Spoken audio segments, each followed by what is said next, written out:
A Pair of Silk Stockings. Short story by Kate Chopin. Little Mrs. Sommers one day found herself the unexpected possessor of $15.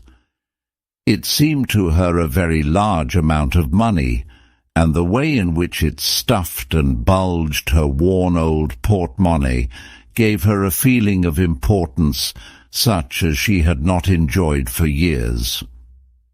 The question of investment was one that occupied her greatly. For a day or two she walked about apparently in a dreamy state, but really absorbed in speculation and calculation. She did not wish to act hastily, to do anything she might afterward regret. But it was during the still hours of the night, when she lay awake revolving plans in her mind, that she seemed to see her way clearly toward a proper and judicious use of the money. $1 or $2 should be added to the price usually paid for Janie's shoes, which would ensure their lasting an appreciable time longer than they usually did. She would buy so and so many yards of percale for new shirt waists for the boys and Janie and Mag. She had intended to make the old ones do by skilful patching. Mag should have another gown. She had seen some beautiful patterns, veritable bargains in the shop windows. And still there would be left enough for new stockings, 2 pairs apiece, and what darning that would save for a while. She would get caps for the boys and sailor hats for the girls. The vision of her little brood, looking fresh and dainty and new for once in their lives, excited her, and made her restless and wakeful with anticipation.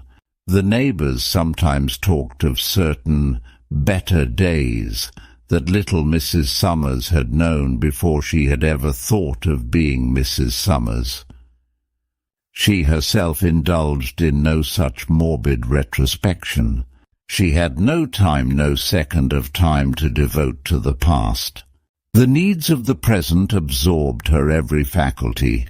A vision of the future, like some dim, gaunt monster, sometimes appalled her, but luckily tomorrow never comes. Mrs. Sommers was one who knew the value of bargains, who could stand for hours making her way inch by inch toward the desired object that was selling below cost. She could elbow her way if need be. She had learned to clutch a piece of goods and hold it and stick to it with persistence and determination till her turn came to be served, no matter when it came. But that day she was a little faint and tired. She had swallowed a light luncheon. No, when she came to think of it, between getting the children fed and the place righted, and preparing herself for the shopping bout, she had actually forgotten to eat any luncheon at all. She sat herself upon a revolving stool before a counter that was comparatively deserted, trying to gather strength and courage to charge through an eager multitude that was besieging breastworks of shirting and figured lawn. An all-gone limp feeling had come over her, and she rested her hand aimlessly upon the counter. She wore no gloves.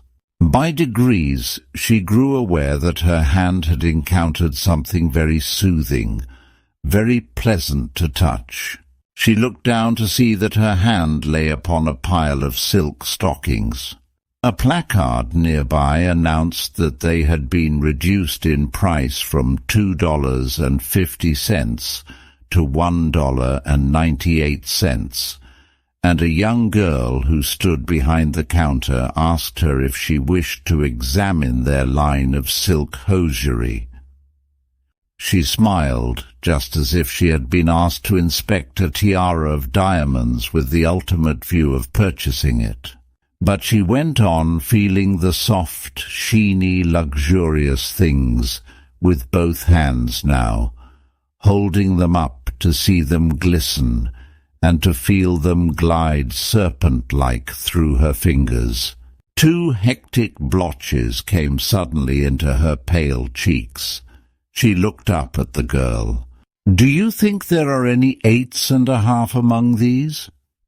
There were any number of 8s and a half. In fact, there were more of that size than any other. Here was a light blue pair. There were some lavender, some all black and various shades of tan and grey.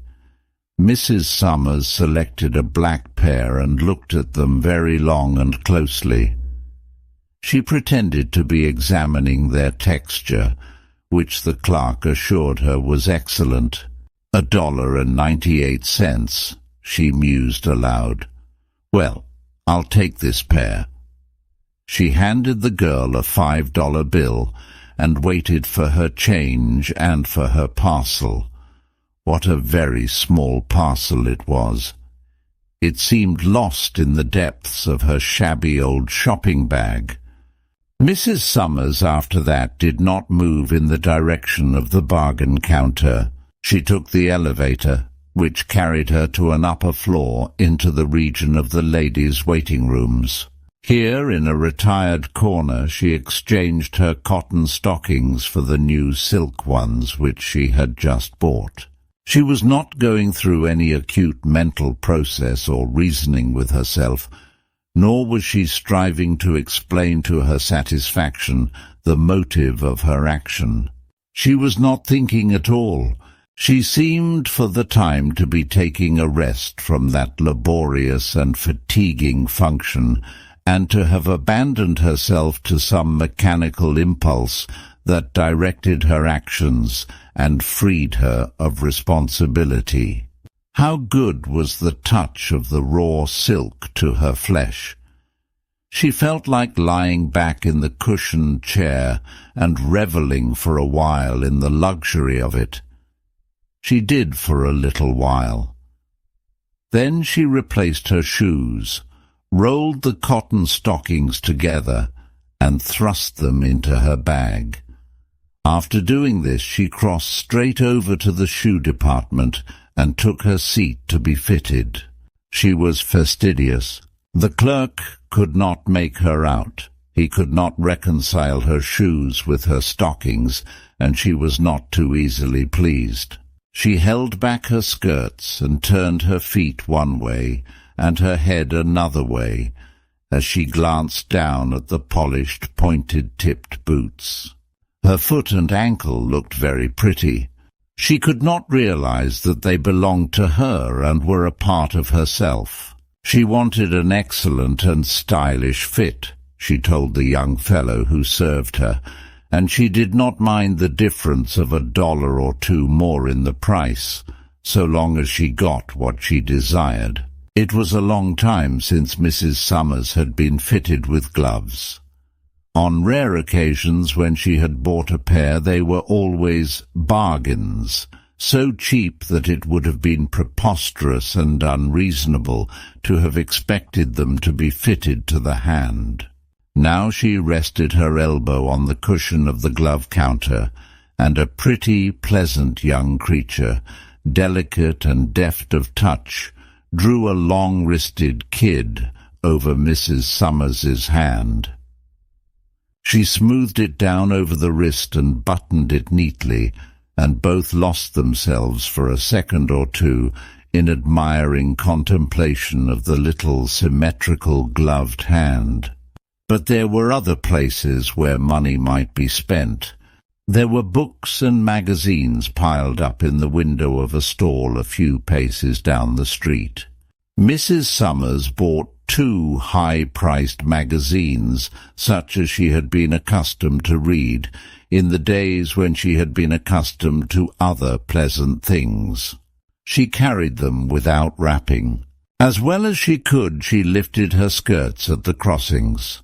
Her stockings and boots and well-fitting gloves had worked marvels in her bearing, had given her a feeling of assurance, a sense of belonging to the well-dressed multitude.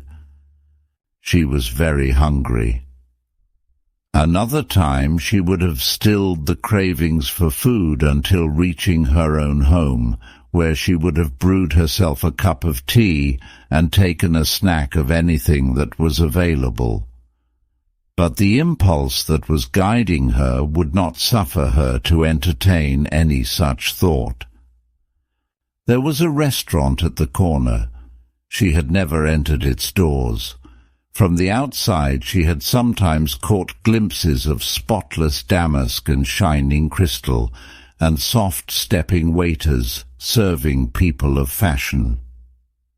When she entered, her appearance created no surprise, no consternation, as she had half feared it might. She seated herself at a small table alone, and an attentive waiter at once approached to take her order. She did not want a profusion. She craved a nice and tasty bite, a half-dozen blue points, a plump chop with cress, a something sweet, a crème frappée, for instance, a glass of Rhine wine, and after all a small cup of black coffee.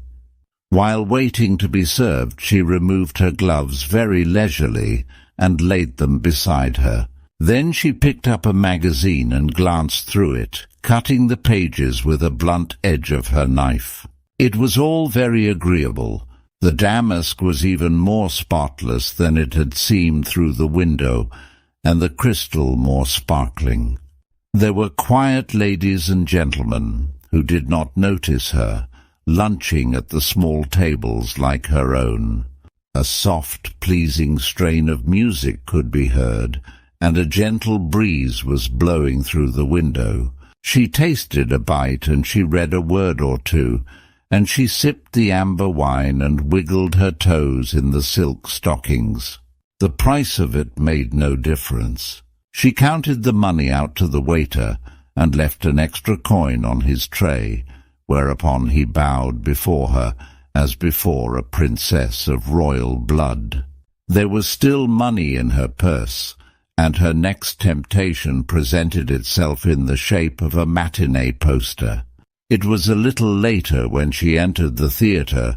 The play had begun, and the house seemed to her to be packed.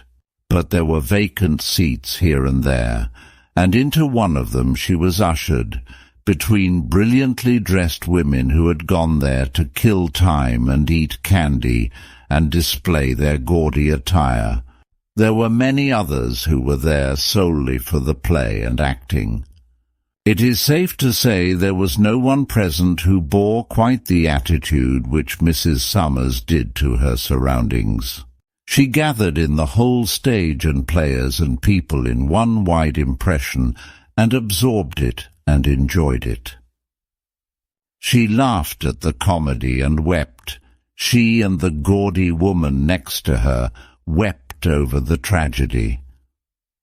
And they talked a little together over it, and the gaudy woman wiped her eyes and sniffled on a tiny square of filmy, perfumed lace, and passed little Mrs. Sommers her box of candy. The play was over. The music ceased. The crowd filed out. It was like a dream ended. People scattered in all directions. Mrs. Sommers went to the corner and waited for the cable car. A man with keen eyes who sat opposite to her seemed to like the study of her small, pale face. It puzzled him to decipher what he saw there.